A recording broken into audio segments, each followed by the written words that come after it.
Welcome to the Shenmue AM2 podcast.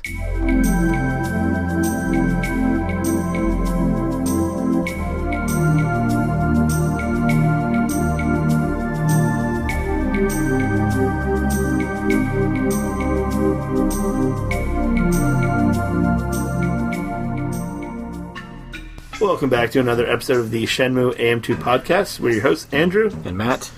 And this is episode 13. We've done a baker's dozen of these now. Pretty good number so far. Lucky number 13, I guess. Let's hope. So today's episode is about the KickStarter update number 65. This was a pretty substantial update. Mm-hmm. It's the second one of the developer ones, I guess we'll call them.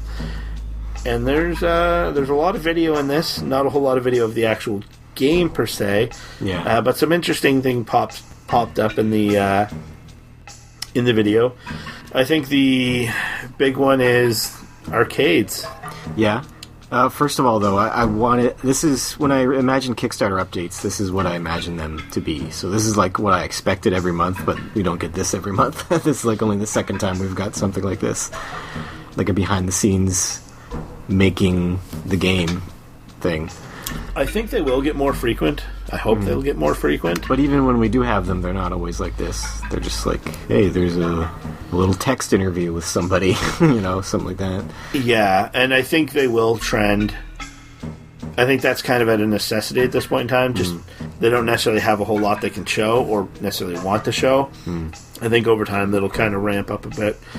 I hope. Yeah, but yeah, arcade machines in rural China. We got. I don't even care. I don't even care. We have Excite QTEs, the big one, with flashing PlayStation buttons on it. Ooh, shiny. I think it's pretty neat. There's some of the Unreal Engine there. It looks like when they're programming it, so a bunch of if statements, I think they're called. Yeah. So if you get it right, blah, blah, blah. Just looks like the world's worst flowchart is what that programming that looks like. There's also, watching carefully, there's some Excite QTE title. You see the corner of one of the machines in there.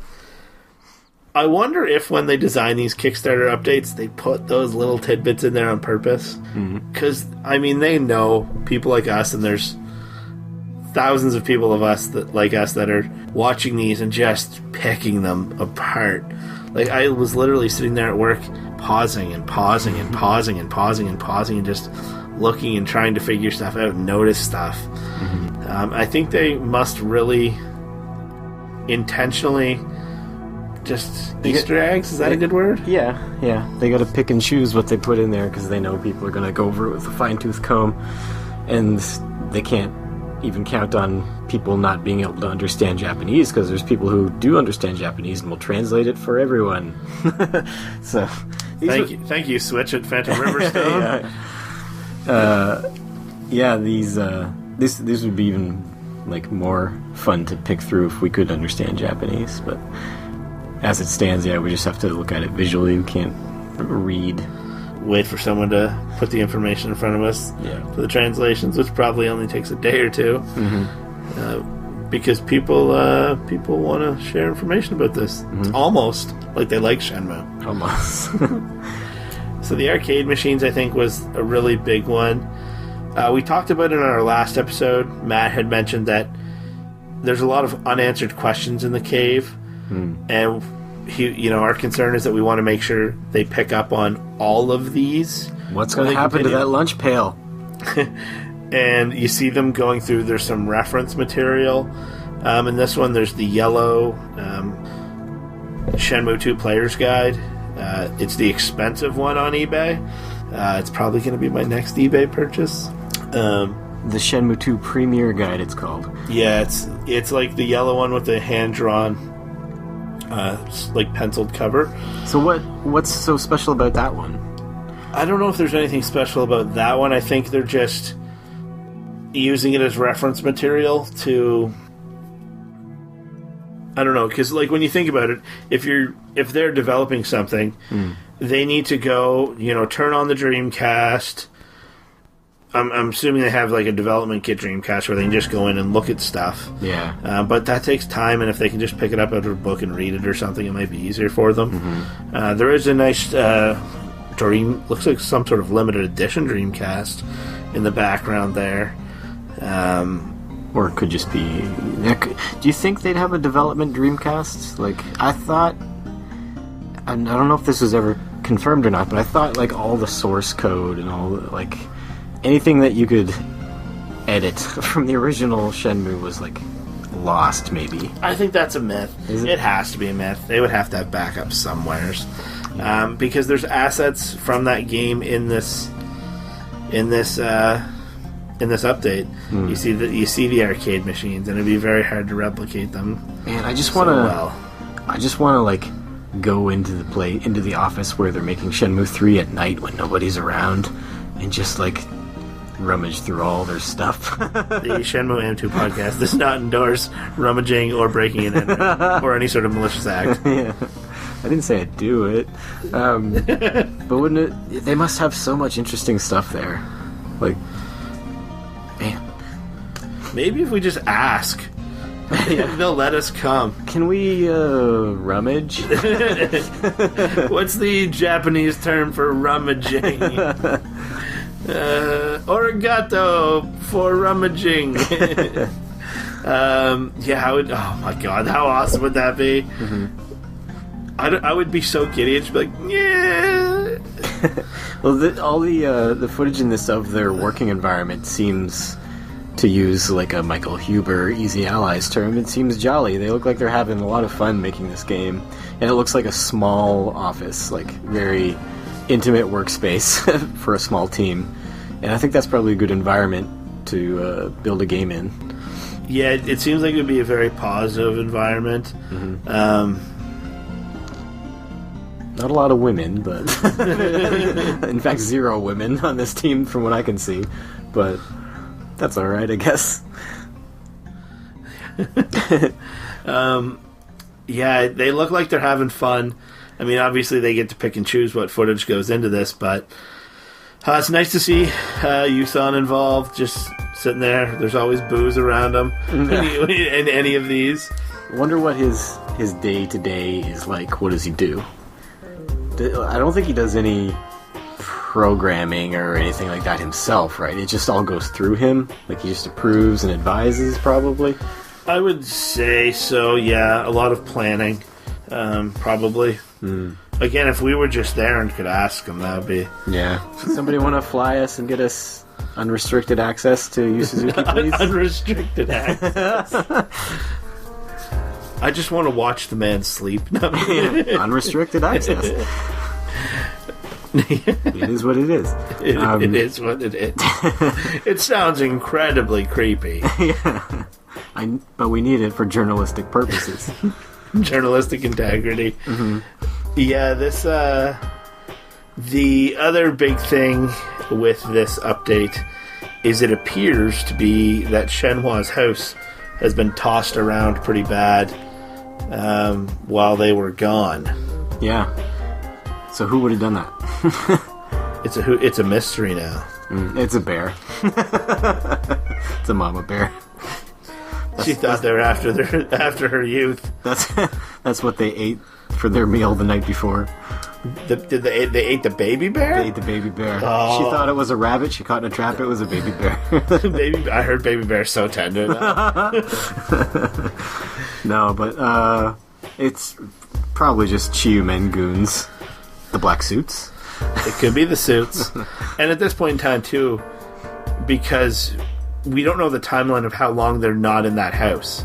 At this point in time is it's probably like a day and a half because they've left, spent the night in the cave, and now they're in the stone pit. Spent the night in the cave, learned how to do Hadokens, and then they come back. And obviously, just for time's sake, if it takes the same time to get there as it does to get home, we're looking at about 3 days, maybe. Potentially 2 or 3 days. What, to get from Shenhua's house to the stone pit? Yeah. No, that was really close. They didn't travel 3 days between Shenhua's house and the stone pit. Oh, no, yeah, I'm thinking the caves before her house, isn't it? Yeah. Oh, yeah. So, yeah, they're gone probably at least a day, we'll say. So, yeah. But we also don't know if they came when they got home, if they were there or not. Rio could have already kicked ass, taken names. Yeah, maybe he's just helping her clean up in these shots.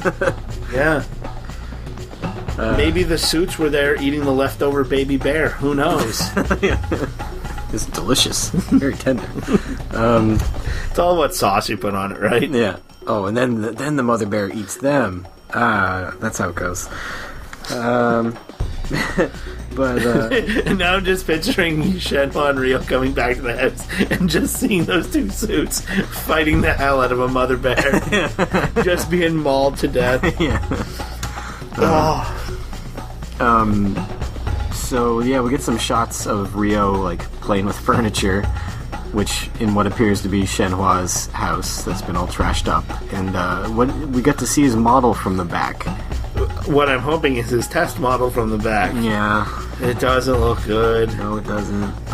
But I think they're gonna wait to do the actual character model reveal at E3.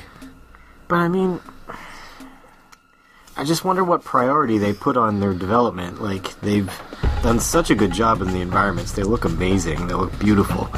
And, like, both the natural environments and, like, the house and stuff.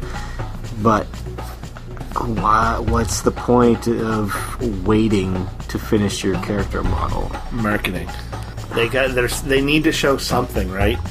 The problem with announcing the Kickstarter the way they did was it creates this hype, and you need to either match or better that hype, right? And keep in mind, there was an E3 that's already gone by with nothing, right?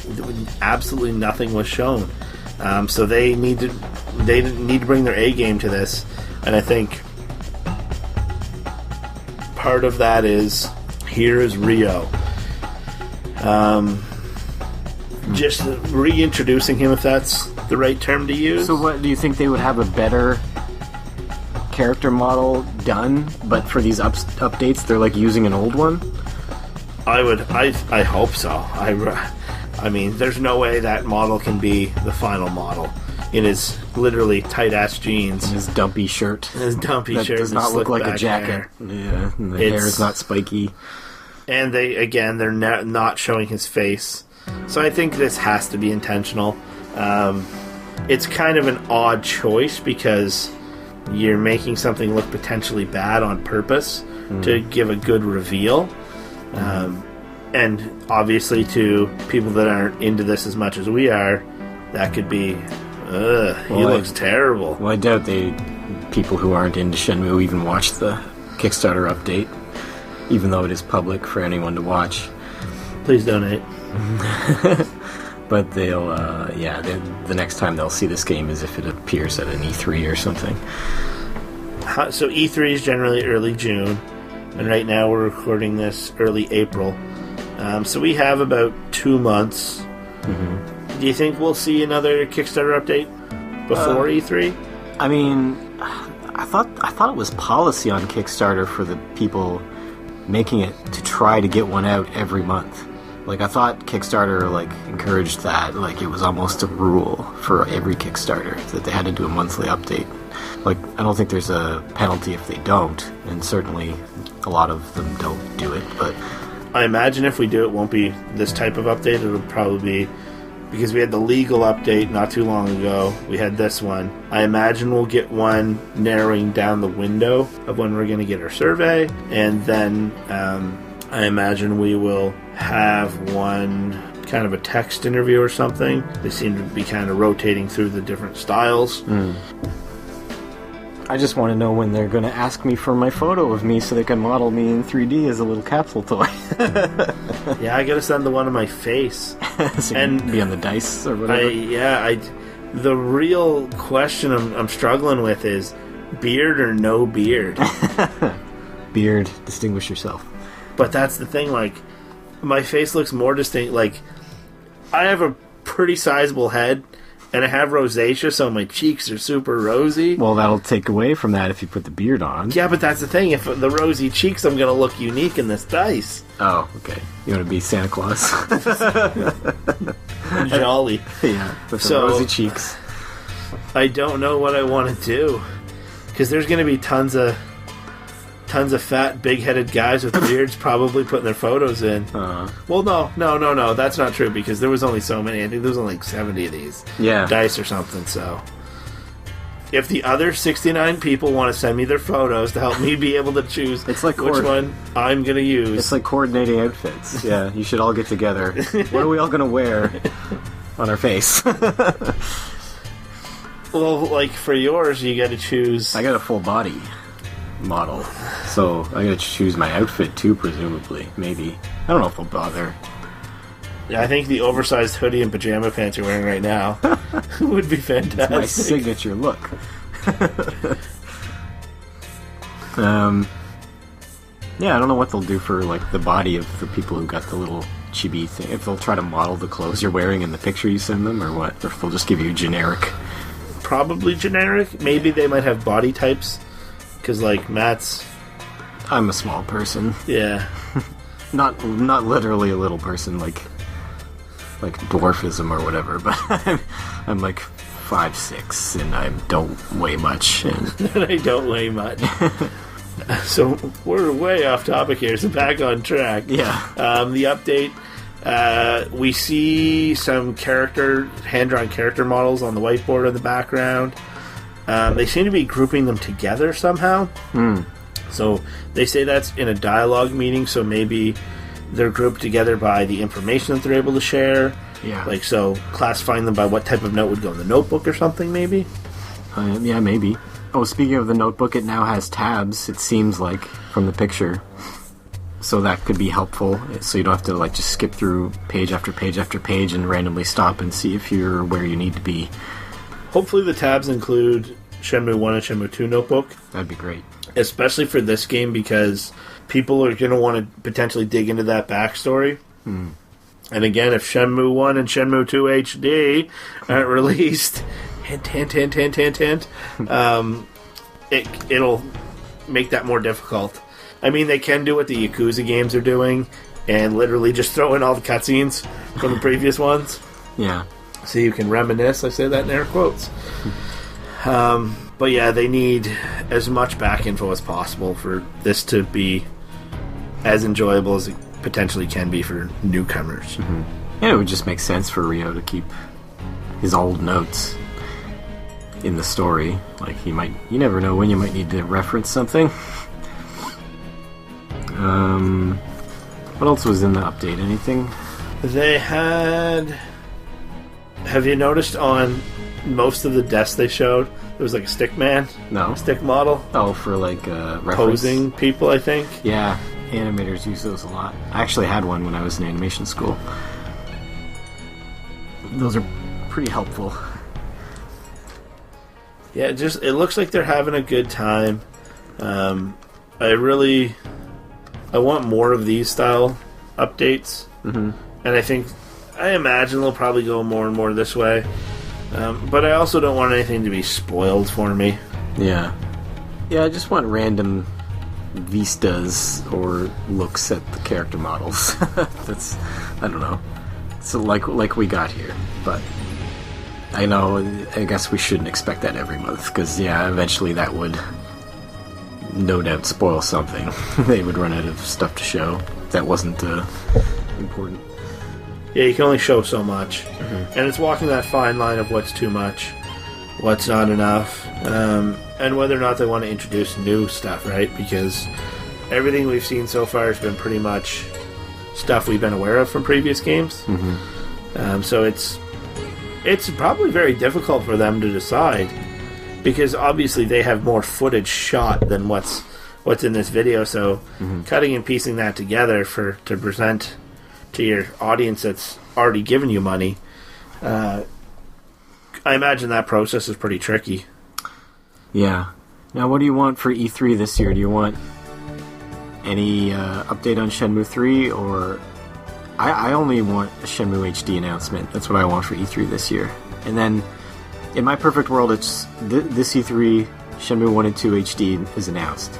E3 after that, you get a near launch trailer for Shenmue 3, and then it comes out this summer. It's not coming out this year.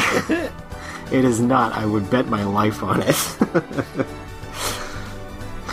I think the best way for them to do it this year is to come out, have, whether or not it's someone from Sony or Yu Suzuki himself, someone come out, present a Shenmue 3 trailer. This year? This year, yeah. Alright. Present a trailer. Do it like they did the Final Fantasy one. Mm-hmm. So here's World of Final Fantasy, and people get their hopes up, and they're like, oh, okay, this is neat, this is something new. Mm-hmm. And then, bam, hit them with a Shenmue 1 and 2 HD. And whether or not they have someone from, like, Saga just stroll out on the stage and be like, hey, we're doing this, mic drop. Mm-hmm. They... Keep in mind, like, Sony has the final say on all of this, on how they design their E3 presentation. Mm-hmm. I think it's very likely we will see Shenmue 1 and 2 HD. At E3? At E3. Do you think it's going to happen, or do you want it to happen? I want it to happen. I have no expectation of it happening, really. I don't know if it's big enough. They may have already... Don't know if it's big enough. Yeah, I don't think it would get as big of a reaction as Shenmue 3 did. Like, Shenmue 3 was it won't get legendary. It won't get as big a reaction, but is it just as important, though? Because that'll get people talking about their Shenmue, their E3 thing. And, like, the prior year, obviously, one of the best conferences of all time, the Final Fantasy, the Last Guardian, and Shenmue 3 announcements. Mm-hmm. Just that trifecta of awesomeness. I just don't... And then how they did last year's with the God of War stuff and the Resident Evil 7 announcement and the announcing demos and stuff available that night. But none of those were remasters. They were all new games. I'm not sure remaster is going to... Even if it's Shenmue, I don't think it's going to generate the buzz for them for an E3 to specifically showcase it. Yes, but how many people would be talking about it? You've given the Shenmue fans what they wanted. Now you're potentially giving them what they need as well. I certainly want it. I just don't know how realistic it is. I think it's very realistic. We obviously need to watch this conference together. Mm-hmm. I really think it's going to happen. Now, are we going to have the Easy Ally stream playing at the same time? Or are we just going to watch it raw and watch their stream later? I would say, well, it depends.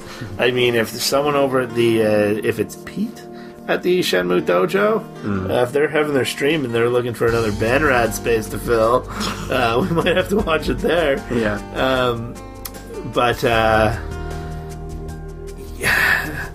I would probably say just the regular stream, although I love they're some of my favorite. They're probably my favorite, like, game journalist people.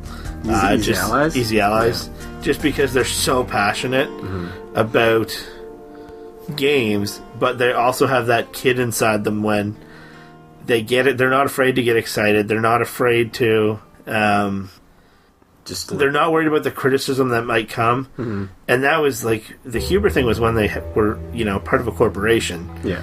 Like a big corporation. Now they're their own thing. So I feel that even gives them more independence to do things like that, and they don't have to worry about being judged. I've never seen a happier person than Michael Huber when Shenmue 3 was announced. I watched that occasionally just to feel happy.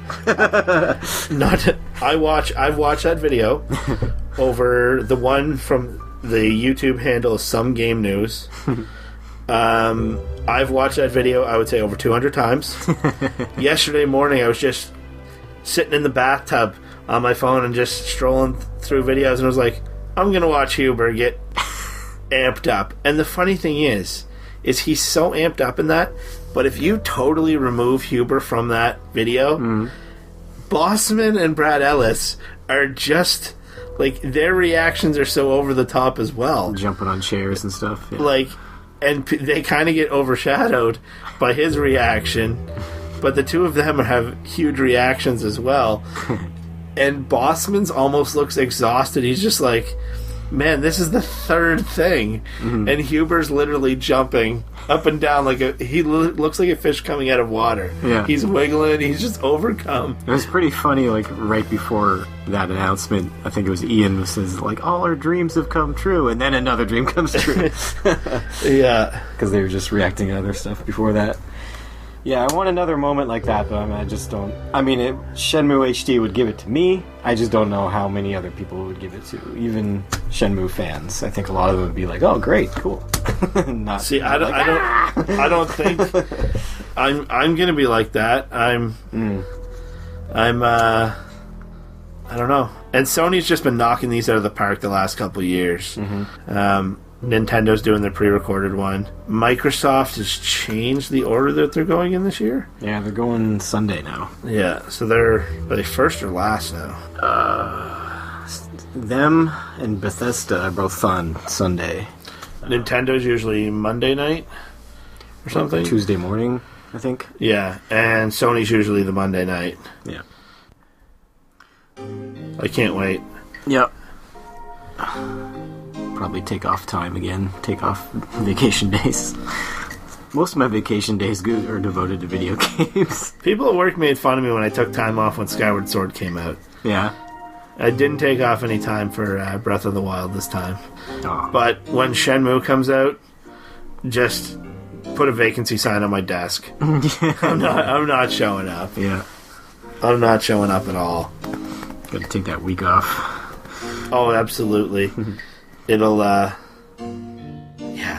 And I'm gonna have to, we'll start a Twitch page for this, and we'll be streaming, and I'm definitely doing an unboxing video when I get it in the mail. Oh, yeah. We'll have so much stuff to unbox with our, high-tier Kickstarter thing, all those goodies that come with it.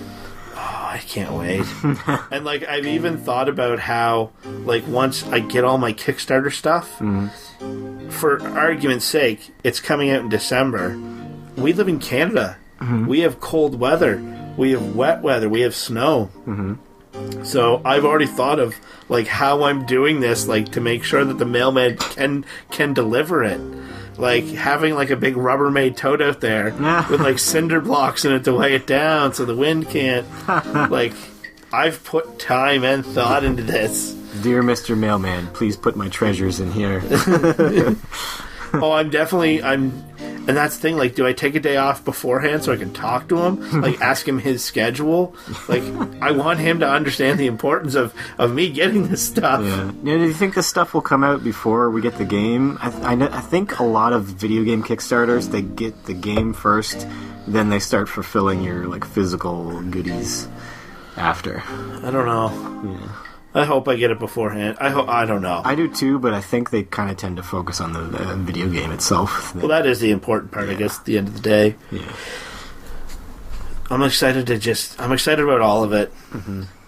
That is one thing about, this being a Kickstarter that I'm just so excited for, is just getting that stuff.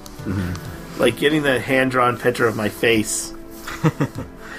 And, framing it and putting it everywhere. Yeah. Can use it as an avatar on all my forums. Or maybe on PlayStation Network. Oh, it's going to be so great. I'm so excited. Yep. So yeah, there wasn't... Other than that, if you're looking for a detailed breakdown of this Kickstarter update, there's a great one on Phantom Riverstone, which has all the screenshots. Yep. He's always good for Shenmue minutia. Which is a good thing. I think he's cornered the market on it.